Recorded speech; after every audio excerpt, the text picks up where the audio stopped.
Selamat pagi anak-anak. Kita akan belajar firman Tuhan melalui buku renungan pagi anak, Identitas. Hari ini tanggal 11 Desember, judul renungan kita, Guntur Penghulu Malaikat. Mari kita awali dengan doa. Bapa di surga, kami akan belajar firman Tuhan. Tolong kami supaya kami dapat memahami firman Tuhan. Dalam nama Tuhan Yesus kami berdoa. Amin. Anak-anak, ayat inti renungan pagi kita hari ini diambil dari kitab 1 Tesalonika pasal 4 ayat 16 sampai 18. Sebab pada waktu tanda diberi, yaitu pada waktu penghulu malaikat berseru dan sangkakala Allah berbunyi, maka Tuhan sendiri akan turun dari surga dan mereka yang mati dalam Kristus akan lebih dahulu bangkit. Sesudah itu, kita yang hidup, yang masih tinggal, akan diangkat bersama-sama dengan mereka dalam awan menyongsong Tuhan di angkasa. Demikianlah kita akan selama-lamanya bersama-sama dengan Tuhan. Karena itu, hiburkanlah seorang akan yang lain dengan perkataan-perkataan ini. Dasar kepercayaan ke-25, kedatangan Kristus yang kedua kali.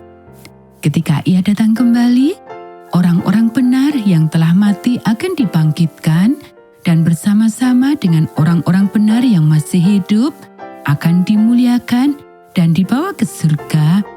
Tetapi orang-orang yang tidak benar akan mati. Kedatangan kedua akan menjadi peristiwa yang paling agung dalam sejarah alam semesta.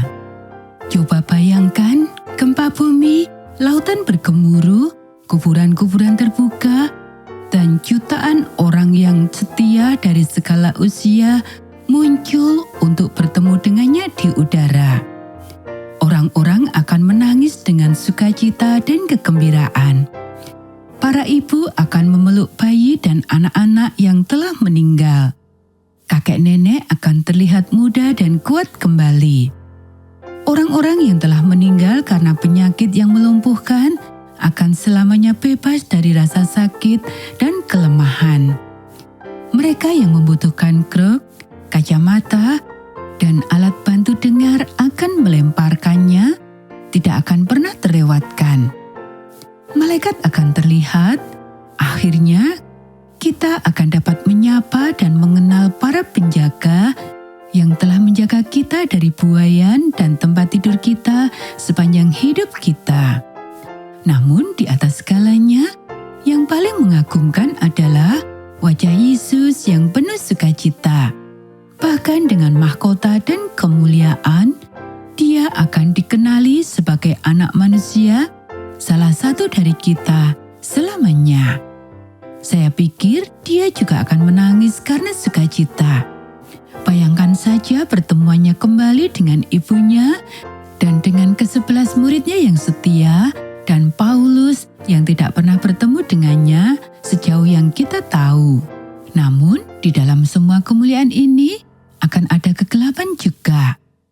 Mereka yang menolak, tidak peduli berapa kali atau dengan cara apapun mereka diundang, didesak dan dibujuk untuk mengikut Tuhan, tidak akan menganggap kedatangannya sebagai sesuatu yang baik. Mereka tidak tersembunyi di dalam Kristus dan oleh karena itu kemuliaan surga mematikan bagi mereka. Dan mereka akan mati. Dengan caranya sendiri, ini adalah sebuah belas kasihan. Tetapi hari itu tidak akan tanpa air mata. Untungnya ini masih belum menjadi akhir dari cerita. Belum. Anak-anak, demikianlah renungan pagi kita hari ini. Mari kita akhiri dengan doa. Oh Yesus, bagaimana kita dapat menunggu? Saya memikirkan orang-orang yang saya rindukan dan berduka, dan betapa saya rindu untuk bertemu dengan mereka. Saya lebih memikirkan Engkau dan betapa saya rindu untuk melihat wajah-Mu. Tetapi tolonglah saya untuk menyebarkan berita ini terlebih dahulu.